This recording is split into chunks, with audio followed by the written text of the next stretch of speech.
Was it him that like stopped the mob from going after the He shooter? did. Teddy Roosevelt Yeah. is, I think, among American presidents, the biggest badass.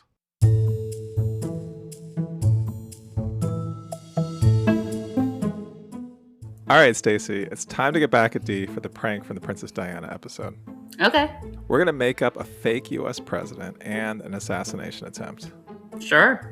We're just going to use a super generic name, and I think D will believe it's a real president. Something, I don't know, like Zachary Taylor or something. You mean actual 12th president Zachary Taylor, who succeeded James Polk and preceded Millard Fillmore? Yeah, that's great. Just keep making up names. Make it more believable. Okay, the very real Zachary Taylor died in office, and there were rumors that he was poisoned by pro-slavery factions or the Jesuits. In fact, they exhumed his body in 1991, almost 150 years after his death. But they found that he probably died from the copious amounts of cherries and iced milk he ate at a party, contaminated by Washington's open sewers. And any chance for recovery was doomed by his doctors. They treated him with Epicac, calomel, opium, and quinine at 40 grains per dose, or approximately 2.6 grams, and bled and blistered him too. All right, Stacey, that's maybe too much detail. I don't think we can get D to believe that. We're discussing U.S. presidential assassination stories on this special episode of So Much Crime. So little time. So that was brilliant.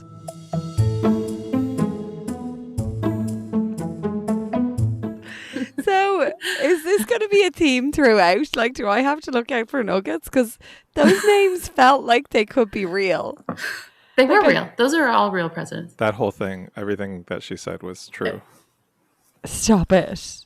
It's on Zachary Taylor's Wikipedia page, which I have up. Yeah. Oh, my goodness. I mean, it's Wikipedia, but I think it's true. I didn't go to the sources. Tyler Polk, Taylor Fillmore. That is the correct order. Dude, I thought that's what we were going to start the episode with, was just Stacy singing the song of the presidents. Washington, Adams, Jefferson. I'll stop, I promise. If you want to hear more of Stacy singing the president's song, Stacy sings the entire song over on patreon.com/so-much-crime, so little time. In addition, Stacy also sings other songs about crimes and state capitals Times. and the planets and Poetry? Have you confused me with an Animaniac? the noble gases from the periodic table of the elements. Plus all the other stuff you get on Patreon, including outtakes, bonus time machine segments. You get the opportunity to get a hat or a t-shirt. Stacy, you recently got some swag from the show. I was just thinking, oh, you idiot, you should have worn it, but It must be in the wash from all the wears that it's been having. actually, I did just take it out of the dryer. We don't provide laundering services, but we do provide t-shirts or hats. Patreon.com/so-much-crime, so little time. Stacy, do you want to sing us out? Sure. Pierce, Buchanan, Lincoln, Johnson, Grant, Hayes, Garfield, Arthur. This is brilliant. That's amazing.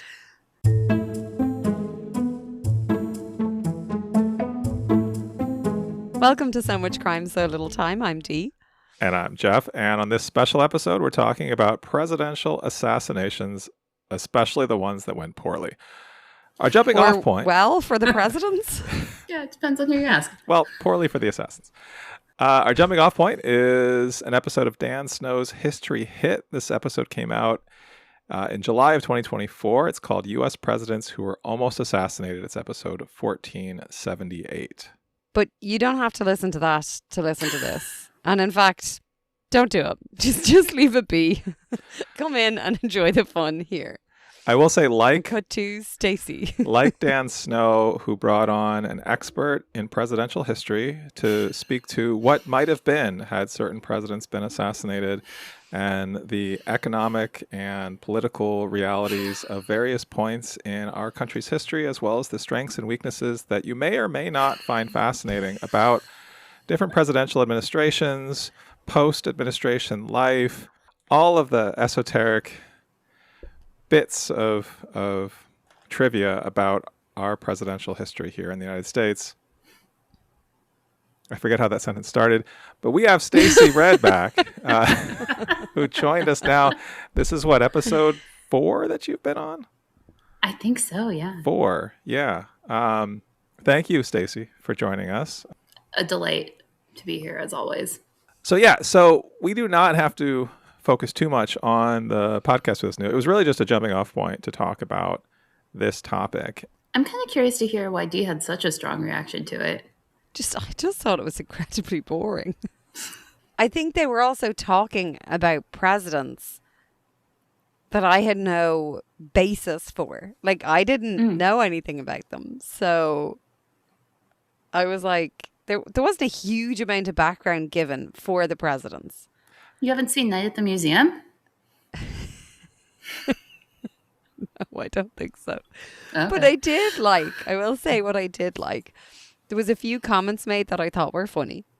I was intrigued about why JFK was such a bad president. Why was JFK such a bad president? I don't know. They didn't say, but they said like basically it didn't change things. Maybe influential is the better word than bad. So his assassination basically, as what they were saying, was like they don't think it like changed how history played out after it. Or even like if he had been assassinated in 1960, I think that was that the Kennedy? Like there was an unsuccessful attempt before he took office or right when he'd taken office? Yeah, I was going to say he was president-elect, I think, in 60. Yeah, that's right. He would have been president-elect in 60. I just thought that was interesting because I feel like we've spoken about JFK on this podcast before, because I feel like I've said, or I've told you both, how my mum would talk about how her mum, so my granny, in her house, would have had a photo of the Pope and JFK up on the wall. That was a very normal thing to have up on your wall for people of a certain age. So, I love that. Like JFK, as he was like seen, was like a kind of the ultimate success story for Irish diaspora. And so they were like, oh, look, the Irish lad's become president, basically. So they loved him. My mum still does. When we went to Washington a few years ago with my mum, DC, we went to the John F. Kennedy. I can't say it in that word because that's no longer what it's called, but that's what's called in our hearts. The John F. Kennedy Theater. Oh, right. At first, the Kennedy Center. The Kennedy Center. The Kennedy Center. And my mum was like, this is amazing. All about the Kennedy. And Jackie, wasn't she great? So anyway, that was interesting. You guys go to Boston, you can go to his presidential library. It's really good. Yeah, I've heard that. Dee, how many presidents mentioned in this podcast would you say you were familiar with or knew their names? I don't know. Who was the guy? Sorry, I can't. I'm so bad at this. Who's the guy in the wheelchair? Franklin Delano Roosevelt. Yeah, the second Roosevelt. FDR. Oh, that was Roosevelt. Yeah, not the one who got shot. On which one? That we heard about here. Both were mentioned here. They were distant cousins. Yeah, so I got confused with that because I had known. Did he have polio as a child? Yeah, I believe that's correct. Yeah. Is that why he was in the wheelchair? Yeah, I'm pretty sure it was polio. Anyway, so there was a few of them that I knew throughout the podcast, but like not a huge number. Okay. I think you wanted me to speak in less words for that, but like that's all I have. I was just looking. I knew about your man from Watergate, Nixon. Sure. Yeah. And I knew about George W. Bush and then other George Bush. And Clinton, obviously. He was also revered in Ireland. Do you know why? Because he was connected to the peace process with the North. Oh, sure. Yeah, that's fair. So. They just love the saxophone in Ireland. They can't get enough. This isn't about the podcast, but when you mentioned Watergate, this is just like another indication besides the song of like what a presidential history dork I am. It turned out that Mark Felt, the man who was revealed to be Deep Throat, lived in my hometown of Santa Rosa, California. And when we learned that, a high school, because I think maybe it was either like last year of high school or home from college, a friend and I like triaged where he lived and like did like a stakeout outside of his house, but we never saw him. That's amazing. Yeah, that's how cool I So he's was. going to ask, who's Deep Throat? That's fair. Yeah. Oh boy, you should Google it. I don't think Maybe I don't. want to Maybe Google don't. that. Maybe don't. I'll send you some summaries about how Watergate was exposed. It's I watched a documentary on this. I think we Stacy, watched. Was there a Netflix special or something on it years ago? Probably. It's all Netflix. What did you guys think of the podcast? Given like you knew what was happening. I liked it, but this is. I mean, it's like I feel like if you brought me my favorite dinner and said, "What do you think?" Like I was sort of set up to like it because this is one of my like weird niche interests. I find this topic fascinating. I was definitely like here for all these like weird, quirky stories about assassination attempts. I did think his guest, some of the examples he gave, like it was dry. It was like compared to some of the things we Sure. listened to for this show. We listened to a lot of stories about people getting murdered, and this was mostly about. But they bring not some that. energy to it. Yeah, there were no 911 calls. I mean, there was a fair few murders, though. Well, no one got murdered. They all didn't get murdered. Oh yeah, sorry, I'm mixing it up with what I was looking up about Ireland, which was a fair few murders. Okay. Yeah, I thought it was interesting that this. Actually, I wanted to get your guys' perspective on this because this came out right after the Butler, Pennsylvania Trump assassination attempt, where he got shot at. So we all lived through that. We were all in America when that happened, and I feel like that was one of those moments where was potentially, and maybe it really was, but at least it potentially was a very significant moment in American political history. And, you know, I've lived through a few of those. I'm old enough to have lived through several of those. I was also listening today to an NPR podcast about the Challenger explosion, which is one of my first memories. Really trying to hold back here the joke about how many of these you lived through, but anyway. Than's Dee. I guess I'm Hold curious. back. Do you remember where You're you were crowing. when you heard that Trump got shot? We were walking, Max. I was on the And walk then- too. Were you? Yeah, I was wondering if I was listening to your podcast. Oh, really? Yeah. I feel like it was a Saturday morning or a Sunday morning. It was a weekend for sure. Yeah. Paul's Yeah. brother was visiting, and we were out for a walk. I don't know. That's all I remember. Okay. But What about you, Jeff? I was at Santana Row Perfect. with my wife. She was shopping because there was sort of like you didn't know what was happening at the beginning. Yeah. So it was, it was one of those kind of surreal, like breaking news moments. But in the end, I don't know. Maybe it helped him win the election. Who can say? Anyway, let's move on. Maybe it. Indeed. I do want to say there were a few stories in this podcast that I thought were particularly fascinating. One of my favorites is a president that I don't like at all, which is Andrew Jackson. But Weird. yeah. But that was a wild story. I went and looked it up more. Stacey, did you already know this story? I presume you did. No, but that was one where I was like, oh man, like if only they had succeeded. So I found a couple other. He was the worst. He was the worst. Not a lot of presidents that you can just attach genocide to their name, but he's one of them. More and more.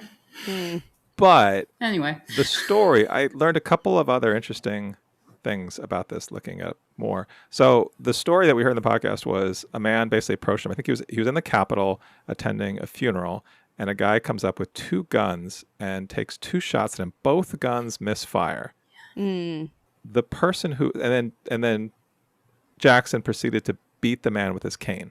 The person who pulled them apart, and I don't know who was harder to pull off the other person, was Davy Crockett. That Davy Crockett, yeah. King of the Wild Frontier. Who at that point was a congressman from Tennessee. Yeah. And then there was an investigation into the guns. And they're basically like, how did these misfire? And so they fired both guns afterwards, and they both fired perfectly. They said they fired afterwards without fail, carrying their bullets true and driving them through inch boards at 30 feet. It was later determined that the odds of both guns misfiring was 1 in 125,000. Damn. Which, that's wild. That is wild. The guy brought two guns, both of which, when they fired them again, fired perfectly. Do you know, it was nearly as wild as the other guy, can't remember his name, who had his speech. He was like, Teddy Roosevelt. Yeah. Yeah, who had his speech in his pocket with like a metal cigarette A case, glasses case. Yeah. a glasses case, and that stopped him. Was it him that like stopped the mob from going after the He shooter? did. Teddy Roosevelt Yeah. is, I think, among American presidents, the biggest badass. For sure. He's like the. Do you remember a number of years ago there was like a meme of like Chuck Norris can do like what I've Yeah. never. I feel like that's a little bit like Teddy Roosevelt, like the crazier true story. Like there's so many things about Teddy Roosevelt that you would assume are made up, but they're actually true. This story, I think, is representative of everything else I've ever heard about him. So yeah, his speech was 50 pages long. He had it folded, and he had a glasses case. The bullet went fully through the speech. I looked at a picture. There's a picture of his speech with the bullet hole through it. Oh, sweet. He stopped the people from lynching the assassin in the moment. He's like, he looks at his I wound. just wasn't expecting. It's such a funny response to that. Oh, sweet! I get to see a photo of it. If you Google it, yeah, it's there. Sorry. He realizes No, I love it. It's class. he realizes he's not coughing up blood. Therefore, the bullet didn't go into his lungs. So he's like, I'm going to keep giving this speech. He talks for an hour before somebody's like, I think you should maybe go see a doctor.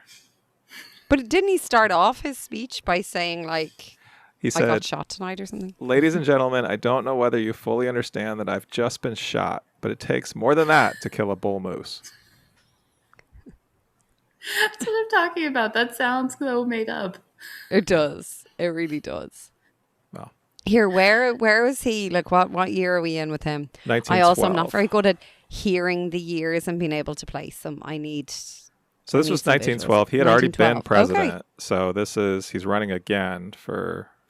Did he ever become president a second time? No. I know he didn't win this one, but okay. No, he actually only died like 5 or 6 years after this. Okay. And the bullet was still in his chest. Yeah. That's a crazy story. Well, Dee, if you do see Night at the Museum, Teddy Roosevelt, as portrayed by Robin Williams, is a delight in the movie. Love that. I mean, Robin Williams. Yeah, he's great. One of the other ones that I thought was particularly wild was the Nixon attempt in 1974, where the guy tried to hijack the plane and crashed into the White House. Yeah. He didn't even, he like some of them, like the planning seemed impressive, and then this guy forgot that there would be blocks under the wheels. That's what stopped him from taking off with the plane, apparently. Yeah, the blocks on the wheels. Of all the things. Yeah. I'm also pretty impressed at the blocks. Like, I know they're there for a reason, but you know, sometimes when you're on a plane and you're like, do they actually do anything? You know? Apparently they do. Yeah. Yeah, they do. they save lives. Yeah. Dee, At least one. were you familiar with the John Hinckley, Jodie Foster story? No. Okay. That was... I'd never heard of him before. Which president was this? This was Reagan. It was 81. Reagan had just been president for... Oh, no, I'd heard of Reagan, actually. Sure. Yeah. But I'd never heard of Jodie Foster. What year were we? 1981. Wait, you've never heard of Jodie Foster? No, I definitely heard of Jodie Foster. I hadn't heard of... Sorry, I think I said that. But what I hadn't heard of is, like, her name in relation to... Oh, I'm really... Oh, got it. What age is Jodie Foster? So she was a child actress. So I think at the time she was most famous for being in Taxi Driver, where she played like a 14-year-old prostitute versus Robert De Niro. It's Martin Scorsese, one of his first movies. Mm-hmm. So I'm reading that the investigators discovered a letter from Hinckley to Foster in his hotel room, written just hours before the attack. Yeah. Hinckley got out of prison recently. Is that true? I feel like I remember hearing about that. See, I looked him up after listening to the podcast because I haven't thought about Hinckley for a while. You don't think about him all the time? I think about Jodie Foster all the time. I mean, that's fair. I've written her so many letters. Don't do anything weird, okay? John Hinckley Jr., like in his like little overview at the top of Google, it says musical artist. That's his claim to fame? I don't know. His mugshot, he looks real sad. On September 27th, 2021, a federal judge approved Hinckley for unconditional release beginning June 2022. Michael Reagan, Reagan's son, spoke out in favor of the decision. Sort of an interesting contrast to the theory that I'd never heard before, that George W. Bush invaded Iraq as a revenge plot. I had always heard that it was because he was trying to make up for his dad not going all the way in and taking out Saddam Hussein. Yeah. I didn't know about the George H.W. Bush murder plot, foiled murder plot. Stacey, did you know about that? I vaguely remember a clip, or I can hear W's voice saying they tried to kill my dad, and I don't know if that's real or not, but I knew generally that was a supposed motive for the Iraq War, but I didn't know any of the specifics until listening to this podcast. And I was I felt like that memory was triggered of oh God, why can I hear? I should President George W. Bush. I should speak more respectfully of him, I guess. Noted artist. Sorry, from a non-historical standpoint, but more of a mother standpoint, so often I have to talk my kids down from wanting to evoke revenge on someone. It feels like if that was the case, it was a step too far. His dad didn't die. He is dead now. Well, I know, but I don't know who we can blame for that. I just feel like the natural course of time. It just seems to really have escalated from he tried to kill my dad, so I'm going to invade an entire country and be the cause for lots of people dying. But also even if it was against him, I'm just chill, guys. The George Bush thing did remind me of something I wanted to bring up, which was about encounters with the Secret Service and presidents or candidates, because I've been outside the Bush compound in Kennebunkport, Maine, a couple of times. Which part of that made you shake your head, Dee? Right before Maine. Kennebunkport? Where did you think Kennebunkport was? I don't know what you're saying. So there's the town of Kennebunk, and then there's Kennebunkport, all one word, on the coast of Maine, southern Maine. It's beautiful. Really nice ice cream shop there. And when the elder Bush was still alive, I don't know what happens now, because they would do this thing where they would raise the flags if he was there, which I don't know if it was just their own tradition or meant something to the rest of the world. But that's what they do at Buckingham Palace too. Maybe they took it from that. Maybe. Yeah, I don't know. Yeah. Anyway, but I've been there when the flags were up. I never actually saw them. That's not my best story. I have better stories, but that is a true story. I have better stories that I made up. I wasn't listening to most of what you were saying there because I was looking up where the name for Kennebunkport came from. What did you learn? It's cute. It's derived its name in 1821 from an Abenaki or Mi'kmaq Native American term meaning long sandbar or long cut bank, specifically referencing the coastline and the Kennebunk River. I wouldn't have known that Kennebunkport had Native American origins because I associate it so strongly with powerful white people. I just think of it as a real waspy word, but that is because I have the associations. So I learned something too. Having lived in Maine, you are welcome. There are a lot of river town region names that is this weird mix of Native American origins, French, French Canadian, because it's heavily French influenced, and then the Puritans, colonial America names, and it's just a soup of all of that doesn't really make any sense. Anyway, Stacy, you said you had a drunken encounter with Bill Clinton? Sure. When I think I was going to say add your name to the list, but I definitely shouldn't say that either, should I? No.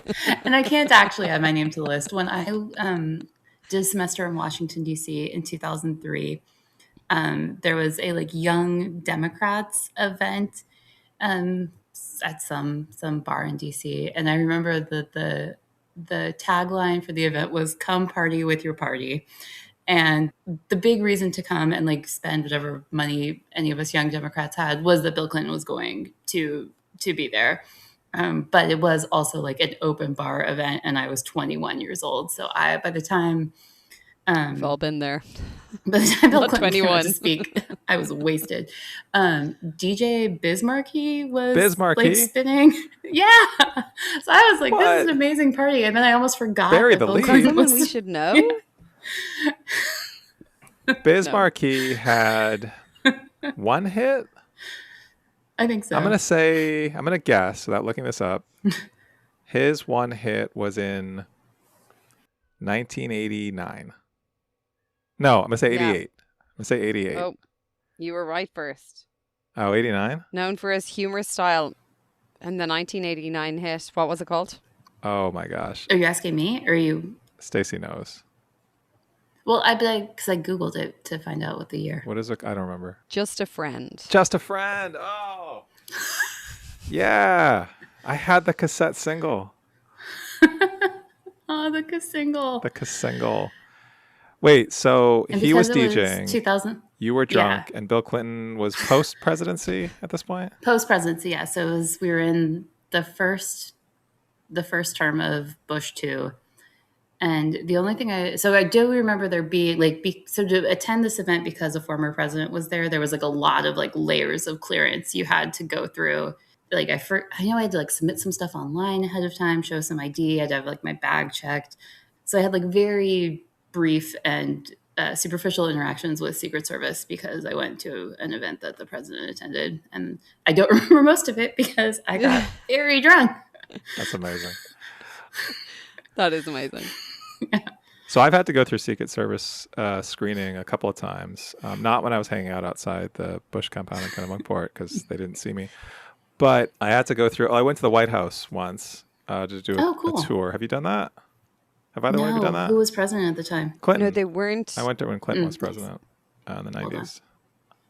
Did they stop When we doing that? went, yeah, I think so. I feel like I looked it up and you couldn't just like join a tour. Okay. Yeah. But and- when we went, it was weird because it was like October before the election.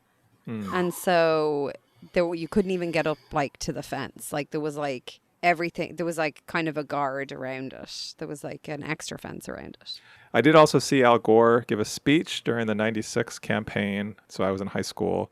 And I remember because the narrative around Al Gore is that he's a super boring guy. And he gave a really fun speech. And I do think later I feel like his reputation was this guy comes across as like really wooden, but like in person, like he's a lot more dynamic. And that was really true. And then also, I went to the George W. Bush inauguration in 2001 as a protester. Nice. And that was nuts. Have I told that story on this podcast before? No, or at least, sorry, not that I've heard. So we drove down, I was in college. We drove down from Maine. We got like a 15-passenger van and drove through the night. It's January, right? It's January 2001. And we were there. This is giving Home Alone. Everyone in the back. Did you all have a musical instrument? No, but I remember John Candy was there. on that trip, someone stole my tape, my cassette of Radiohead, The Bends, their second album. I never got that back. I don't know what happened to that. Anyway, so we drove through the night in a little bit of snow and got there. This is my Chuck Norris story, too. This is where I bumped into Chuck Norris. Amazing. I must have comes full told this story. circle. Chuck Norris. So we drove through the night, so super exhausted. It's cold. We're trying to go out to the parade route. We're going to protest along the parade route, right? They do the inauguration at the Capitol, and then they do the parade through the city. And we go into an Au Bon Pain to get breakfast. And as I'm walking in, I bump into this guy, this short, thick guy, and it's Chuck Norris. And I do this like double take. Did he like chop you in half? No, he just kind of stared at me and then walked past me. And then all the people in my group were like, that was Chuck Norris. And he was there as a supporter of the president, right? Because there was, so that was the super weird thing. So along the parade route, there are all these like risers. So it's just like a street in DC. But there's all these like risers set up. And so you had all these like snipers on the roof, and there's all the security and police, and there's all these like rich white people in their like furs and stuff on the risers there to like support the president and the new administration coming in. And then there's like marching anarchists and like just random protesters with signs and people spitting and throwing snowballs and flipping off the motorcade. And like, so the motorcade went right by us, like the president, like in the, you know, in the Beast, the limo. And it was just like this weird scene of like, shit's about to go down. Like it just felt like, because everyone was angry because he stole the election, which was alluded to in this podcast, right? Like Well, alluded to as in like, they just said he did.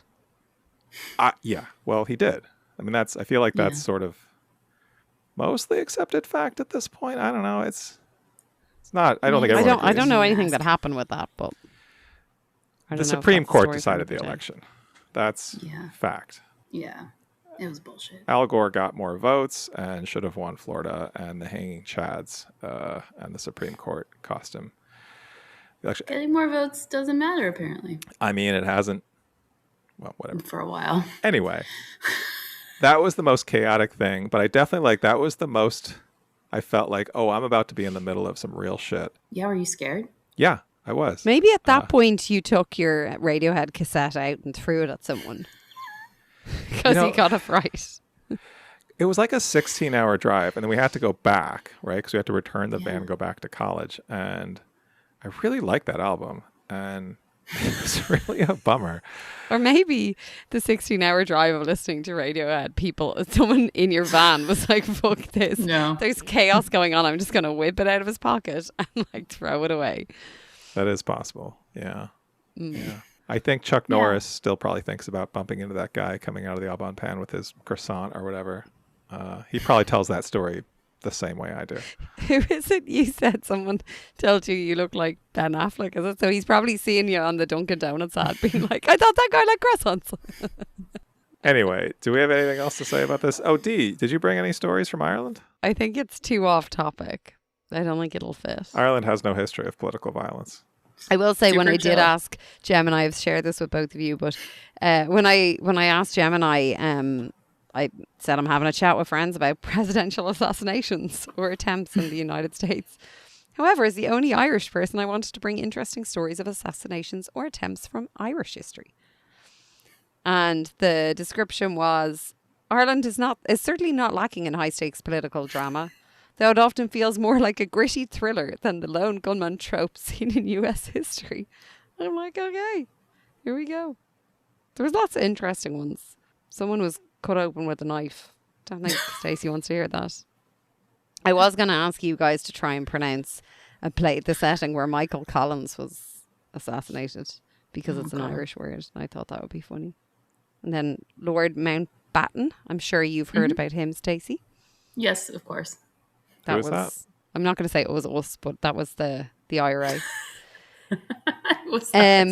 Mountbatten was like a mentor to King Charles II and a second cousin to Queen Elizabeth. And he basically went out in a fishing boat, which he often did, off the coast of Sligo. But the IRA planted a bomb on it and they blew it up. What's his face? Philip was, I believe, in Mountbatten. Like the children's last names were Mountbatten, Windsor. That's actually, I think, in The Crown, where he's like, I'm the only man in England who can't give my child my name. It's like, all right, but you're married to the fucking queen, so maybe calm down. Chill your beans. Yeah. So that was it. To bring it full circle, so Zachary Taylor was allegedly on July 4th, 1850, at a July 4th fundraising party, and he was eating, the way that Wikipedia describes it is copious amounts of cherries and iced milk. Now, iced milk. Gross. Do you think iced milk is like very cold milk, or is it like a form of ice cream? Well, it must be very cold milk. No, it must be milk with ice, because didn't it say it was contaminated by some river? But they said they had open sewers in DC, and so, Oh. I mean, everyone's just getting cholera, and they said that he was diagnosed with cholera morbus, which was a flexible mid-19th century term for intestinal ailments as diverse as diarrhea and dysentery. but not actually related to Asiatic cholera. And then it was a widespread thing in DC because of the open sewers. Turns out open sewers are bad. What? But iced milk, yeah, I don't know what that is. I guess I could look it up. Internet seems to think it is ice cream adjacent. Okay, in 1850, yeah. So what's the likelihood of getting yourself some iced milk in 1850? You need like a Doc Brown style giant ice cube maker, long before countertop ice cream Highly makers. inaccessible and dangerous for the general public. Primarily available only to the wealthy or those living on self-sufficient farms, the lack of modern refrigeration combined with urban expansion meant most city dwellers consumed dangerous, uncooled and contaminated milk, contributing to high infant mortality rates. Well, that's very sad. Took a turn there. All right. The only historical frame of reference I had for the presence of ice cream was Samantha, an American Girl from the American Girl book series and accompanying dolls. She has ice cream at her birthday. She was a Victorian. So many niche things that you've got a good solid amount of knowledge on. They're so useful. Before we wrap up on topic, This isn't on topic. I didn't tell the story about going to the Obama thing. That was the most like Secret Service stuff I went through. In 2008, when the Democratic National Convention was in Denver, I was living in Denver, and my boss's wife worked for a congresswoman from Massachusetts and got us tickets to the final night, which instead of being at I think in the Pepsi Center where the Denver Nuggets play, was at the football stadium where the Broncos play, because everybody wanted to be there. It was a huge event, and it was somewhat controversial because it was an open air football stadium instead of a enclosed, like domed arena. And so we got tickets. We got last minute babysitting, which was a whole thing because we got the tickets like the day before. And we went down to Denver, and the line to get through the Secret Service screening to get into the football stadium was, I felt like it was like 2 miles long. Like it was comically long line. And then you went through like the most, like, I would say advanced version of like airport, like TSA type screening where, you know, they obviously, it's a metal detector. They went through your bags, they went through everything. And then we get inside and our seats are, so it's, it's a football stadium. So it's an oval, and the stage is set up at like the 50-yard line facing the other sideline. And we're behind the stage, which is just like that representative's seats. That's where they happen to be. And so we got to like look at both the backs of everyone's heads as well as the teleprompter that they were looking at. And it was a whole day thing because it was like, like Stevie Wonder was there. It was like all these like musical performers, like Sheryl Crow was there, and forget who else. And then all these speakers like, like Bill Clinton was there, and Al Gore, and Martin Luther King's family was there. And it was amazing. And then we're looking at the front row, like when Obama speaks, and like his wife and daughters were sitting there, and like that's who we're facing. They were so little. Yeah. It was super cool. That's pretty cool. I don't have any Secret Service stories, which I think, given my visa status, is a good thing. Growth mindset, T. Growth mindset, yes. Yeah. Probably for the Depending best. on how you edit this episode, yes. They'll be paying you a visit real soon. Oh.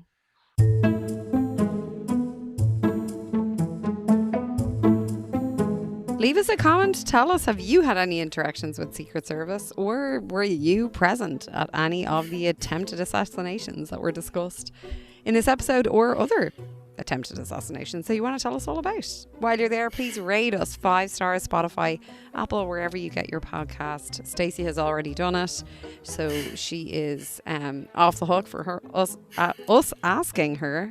But if you've done that already, as Stacy has, keep telling people about us. Tell your friends. Thank you so much for supporting the podcast. We really appreciate it.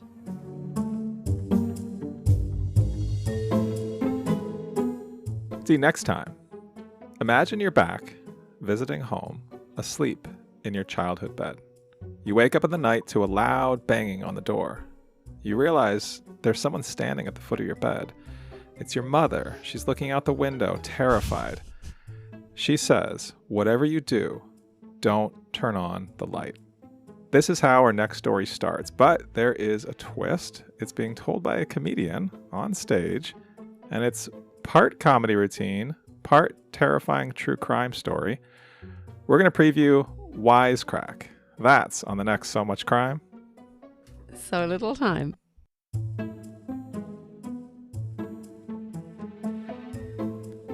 So Much Crime, So Little Time is a production of Mind Glove Media.